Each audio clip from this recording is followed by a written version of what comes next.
Welcome back. You're watching NewsX. My name is Vineet. As Finance Minister Nirmala Sitharaman presented the Budget 2022, a push for infrastructure and a 30% tax on transfer of sale of digital assets were the highlights of a budget. While there were no changes in tax slabs for the middle class, there were many big announcements, from introduction of digital currency to 5G rollout, which brought cheers to the industry.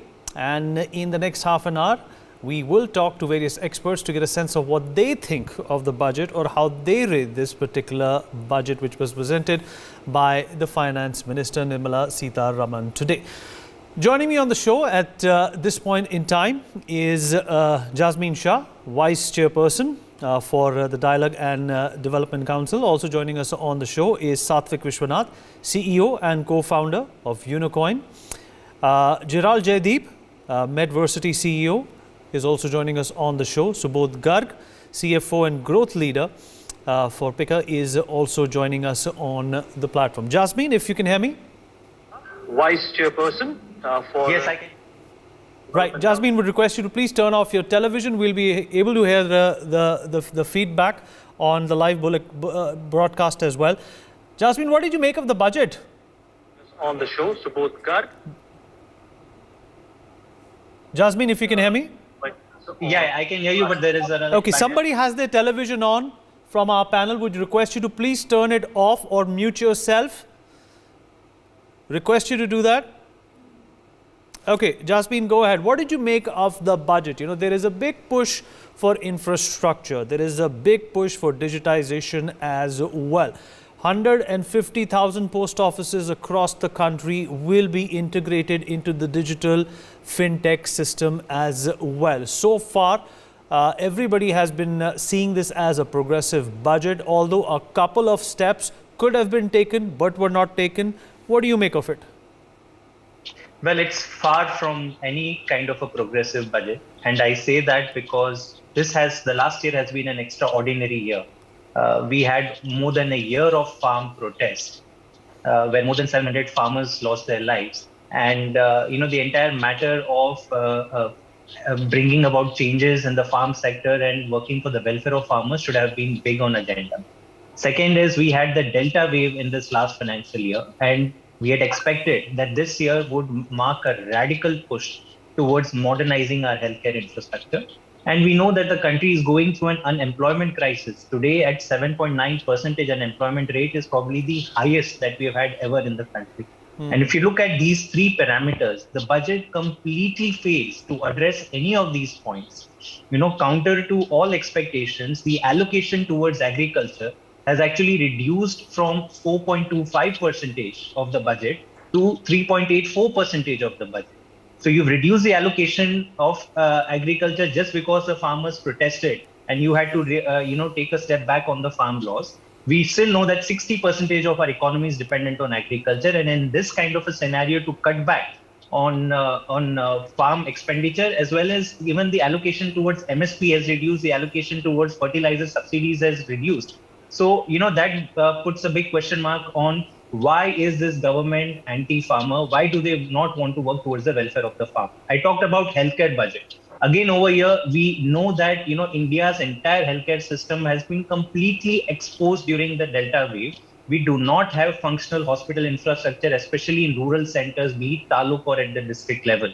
And therefore, we needed a big Delta shift in the expenditure on healthcare. But what does this government do? It actually cuts back. Even the allocation towards healthcare, just like agriculture, has gone down as a percentage of the budget from 2.19 to 2.14%. I spoke about unemployment. The net employment level in India today is lower than where we were at the beginning of the pandemic.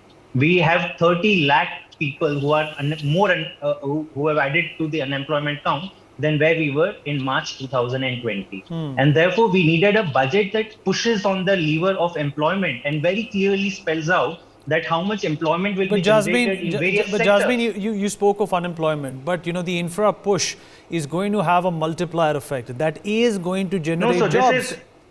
This is the trickle down economics which has completely failed. If you're not having a approach just by saying that I'm going to be investing in certain sectors and that will automatically create job. We have seen that the country is going through jobless growth. You think in the last 2 years, no investment was made in any capital expenditure? Then why are the jobs going down in the country? So this is clearly exposes the bankruptcy of thinking of this government, that by spending money, you are creating jobs. But the reality is that as a country, we are making more and more people unemployed. There is no target. Even today it was announced some fancy number that 60 lakh jobs are going to be created because of PLI scheme. Tell me, for the last 2 years, PLI scheme has been active in this country. Does the finance minister have any number of how many jobs has been created? No, because hardly any jobs have been created because of this PLI. So there is absolutely no thinking. There is absolutely no thinking even towards the middle class, which was expecting some kind of a tax exemption, tax rebate, because that is how the spending power will increase at the bottom of the pyramid. But no, we are only focusing on a few large corporates, but the rest of the country has been sold at stakes. There is absolutely nothing in this budget for the farmer, for the middle class, and for the youth of this country. Okay, Satvik Vishwanath, if you're here with us. Yeah, I'm here. Your thoughts on the budget? Obviously, not very crypto friendly. There are assets in question which will be taxed at 30%. What did you make of the budget today? The digital rupee is something which is going to be rolled out by the RBI. We don't know when, but the finance minister did decide that is something which is popular and also needs to be addressed.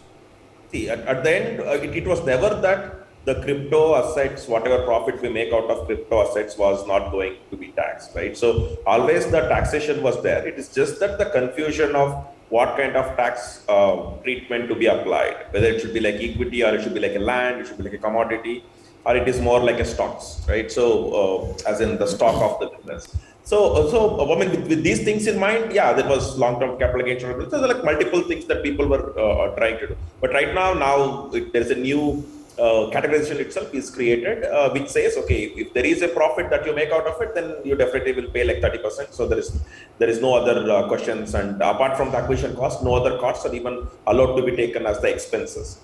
So right now they are actually now creating the new categorization itself, and now that they are asking for the taxes, my anticipation from what we get back from the government next time will be more there, right? Like right now, yeah, they're just started to collect it. So what do they do in the next budget for the crypto industry will be a question. So on the other side, when it comes to digital rupee and such things, it is not too new again. It will be more like Paytm run by RBI, I guess, but we don't have the full details. It will still be a welcome move given the digitization that India is looking for, and we will have to see what are the new benefits that will bring, because today UPI is already free and instantaneous. I mean, what else can you do more than that? So we will have to wait and see. Okay, Gerald Jaideep, if you're here with us. Yes, hi Vineet. Hi, Gerald. Well, a big push for digitization, a big push for a technology platform which is going to in fact enroll the entire country, to the hinterland, to the cosmopolis. There is a feeling of inclusion which the government is trying to put out. Do you think they've been successful in doing that? Vineet, from the education ecosystem, I think this was definitely a mixed budget, part good, part bad. And I'll break it down into those two parts. The good part, of course, is very inclusive. The announcement of a digital university, a hub and spoke model for that digital university to enable other universities from across the country to participate on this digital platform. In fact, the finance minister also talked about how startups can participate on this digital university and contribute their courses and get the university tag. That, a lot of detail is still left out. It wasn't clear as part of the finance note or as part of the budget. So we obviously from the EdTech ecosystem are curious to know more about that. Also, the second thing that the finance minister spoke about, the increase of one class, one channel to about 200 channels to cut across multiple languages across the country, very, very inclusive. A lot of children in lower economic regions or in rural areas do not have access to smart devices. So therefore, the ability to watch the high-end e-learning on TV is definitely a critical need that needs to be addressed, especially given on the backdrop of the pandemic, which has existed now for 2 years and potentially will again happen over the next couple of months or the next few years. That is the good part. The bad part is, we talk about the EdTech ecosystem, the startups that are reaching billion-dollar valuations or multi-billion-dollar valuations. Two things that we were expecting from the budget this year, which did happen. One is GST rate on education. While the formal education or the school-based education continues to be a trust-based format which doesn't attract GST, EdTech companies continue to pay 18% GST, which means that our ability to reach a large ecosystem continues to be constrained by a high GST rate that we pay. Second thing is the long-term capital gains on investments. Right now, we are a startup ecosystem. Bulk of the edtech ecosystem is driven by startups. And if we want to make it attractive for investors to come in and participate on it, we have to create special investment vehicles and also balance out the capital gains of long-term investment on startups so that more investors come in and more exits happen. Those are the two disappointing aspects of the budget, which I wish the finance minister had addressed. Right, but they did talk about upgrading the Anganwadis. There is also a push towards, making sure that the rural kids, Gerald, that have missed out on the last couple of years are taken care of with the PM e-Vidya channels. They are going to be expanded, to a considerable extent. Do you think that is that enough, or do you think that all of these announcements could also parallelly be made with some more digitization in rural India, which in fact does not own that many cell phones as people in the urban areas, do not have that kind of digital footprint as we do in some of the more developed cities? Do you think there could have been more done in that regard? So there definitely could be more. Vinny, the challenge of any education system is, and it's globally been the same, right? As long as education is not for profit, it will not attract the best talent nor the best organization to participate in it, because all organizations exist for profit. Today, the reason EdTech is growing tremendously well is because of the insane amount of investment done in technology, content, reach, everything else, right? By nationalizing a large portion of this ecosystem and not creating a field where private players can play and also deliver shareholder value, the government is actually creating an architecture where lower quality of content will be delivered to a large portion of the ecosystem, whereas higher quality of content will continue to be very expensive and therefore accessible to only audience that can afford it. So we are actually creating a differentiated ecosystem over the next 5 years, 6 years. The gap between the have and the have-nots will continue to progress. So kids who have access to high-quality content because they have access to latest technology or the ability to spend will see better outcomes than kids who have access to just the bare minimum because the government did not create that playing field. Right, absolutely. Subodh Garg, if you're here with us. Yeah, very well here.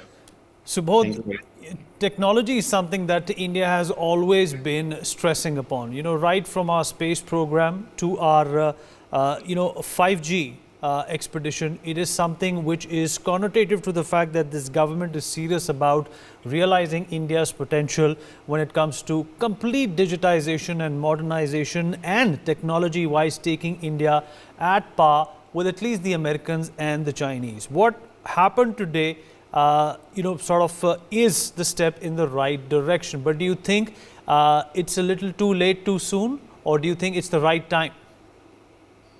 Hey, Vineet. So I think this budget is something which is a right thing at the right time because we are into logistic space and logistic tech space. So what we are trying to create in near future is that digitization as well as entire automation in logistic space, and this budget is a welcome step in terms of either, although it's a obviously capex budget, but definitely investment in infrastructure as well as connecting that infrastructure through digitization. That is the USP of this budget, and that is a really, really welcome step. For example, if there is something like data exchange, because till date, we are only having UPI for the payments, but now FM said that all operational data would be on a unified logistic interface platform, wherein the efficient movement of the goods as well as that addition, it would be free flow in that way. So from that perspective, it's a welcome step. as well as creating 100 new cargo terminals, wherein the connectivity in the rural India or the far space of the India, I mean, which is to connect everything together. There is one more step, like we are urban transport need to be connected with the railways, just to bring in that warehousing space as well as a logistic timeline, and then all these type of structure. If we what we are doing, we are just exploring our existing structure as well as creating new infrastructure and connecting it with the technology. So these three aspects I have seen in this budget, and that is the demand, that is the need of the hour. Reason being that if India has to grow in next 3 to 5 years, so there is enough which has been done in various space, but logistic was the space which was definitely fell behind. I mean, because we were working on the same railway, same cargo, same terminal. Nothing new has been done so far. But now with this type of town planning scheme and then that transit-oriented development, so these are new terminology which has been introduced, and definitely we have to see that how soon these will be implemented. But this is definitely a very welcome step and a very welcome budget from logistic tech perspective. Okay. Satvik, if you're here with us. Satvik? Satvik, are you there with us? Yeah, I'm here. Right. Satvik, when, there was a problem in a country like China when it came to cryptocurrency, the people who were keen and eager and showed alacrity to do business and deal in crypto went elsewhere because the environment was perhaps not conducive for them. Do you think that the government is, somewhat trying to draw a balance, or do you think they have neglected this growth in the crypto ecosystem? And what we saw today is perhaps a manifestation of that. Yeah, so here I think we cannot always compare with China. For example, it is a very closed environment. You cannot use services like Google or Facebook there, and they usually have things on their own and such. And then they have experimenting with their own, CBDC.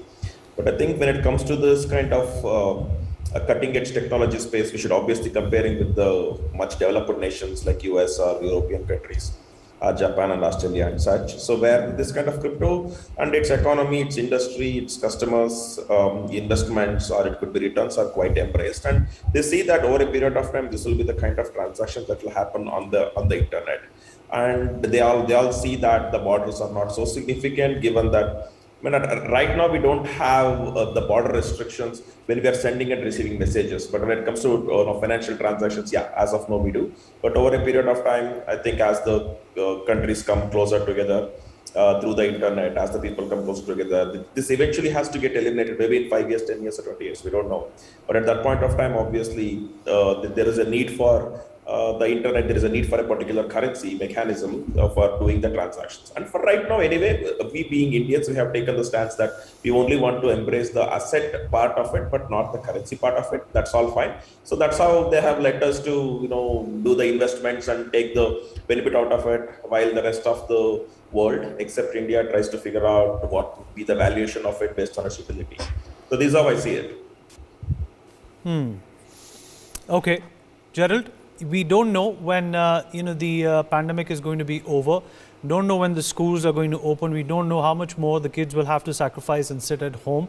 Do you think there's that factor has been accounted for in this budget? It has. In fact, one of the things that is under focused is the investment in mental health that the finance minister spoke about. 2 years of being deprived of social circles, social opportunities, and being stuck at home behind computers. This generation of COVID children will come out mentally with different set of challenges over the next few years.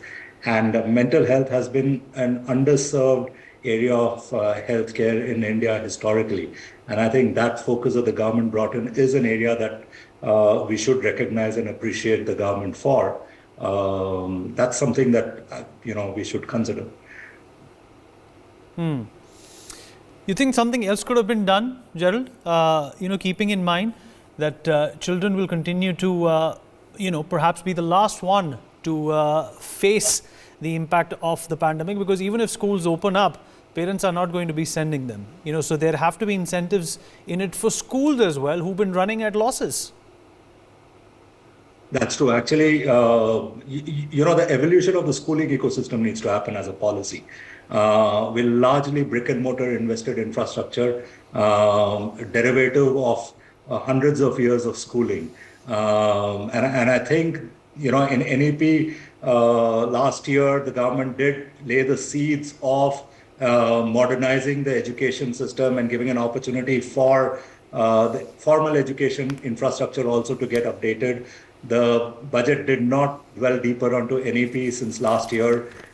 There could have been SOPs provided for schools, for the foundations or institutions, the trusts that run these schools.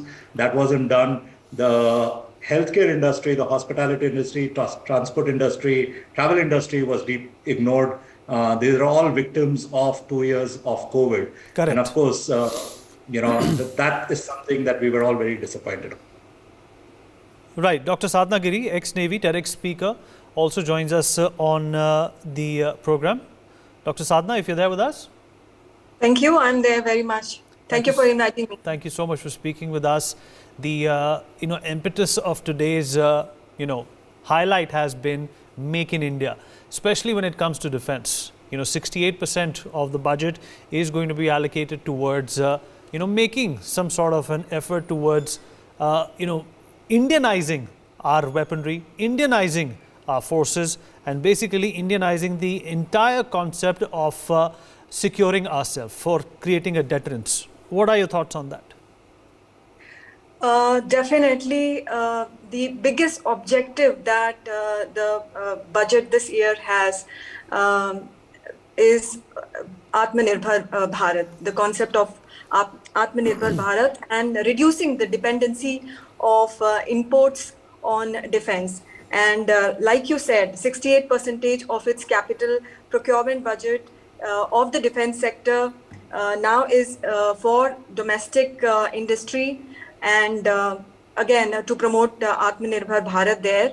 And the best thing is that 25% of the defense R&D is now earmarked for startups, which are basically manufacturing equipment, small equipments related to defense, and also to the private sectors. So again, this is a great propagation of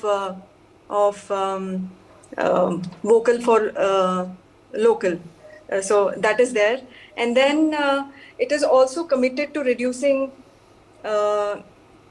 imports in equipment for the armed forces, and like I said, defense R&D, and also the defense budget was on today. The major part went to the defense, and that was about 5.25 lakh crore for this year, as compared to the last year, which was 4.78 lakh crore. And there is a reason. No country can thrive, no country can progress unless and until its security, safety, right, and peace is taken care of. So that is very important aspect. We must all take into consideration that. So if I have to just bifurcate these 5.25 lakhs, the capital outlay is 1.38 crores. The revenue expenditure is around 2.33 lakh crore. The defense pension is 1.20 lakh crore. Right, that's a big component, yeah. Yes, so that's a big thing. And Okay. the Ministry of Defense Civil has around 0.20 lakh crore of allocation for them. So, our Prime Minister has been always very vocal about indigenization in defense, and he spoke, last year I believe he spoke about Sagar, which is security and growth for all in the region. And Okay. I, being from the Navy. I have seen the kind of indigenization that is happening in the Navy. We recently had, launched this aircraft which we designed, and in fact, 75% of it was, we were dependent on in-house infrastructure and in-house And things. Dr. Sadhana, let us also not forget the sale of the BrahMos to the Philippines. That was a step in the right direction and a timely development at that as well, because it came right before this impetus which was shown today with a lot of fervor by the government and exclusively the finance minister. Appreciate everyone joining me on this broadcast. It's been a momentous day and a one which has promised a lot of things for India in the future. For more such videos, subscribe to the NewsX YouTube channel, hit the bell icon.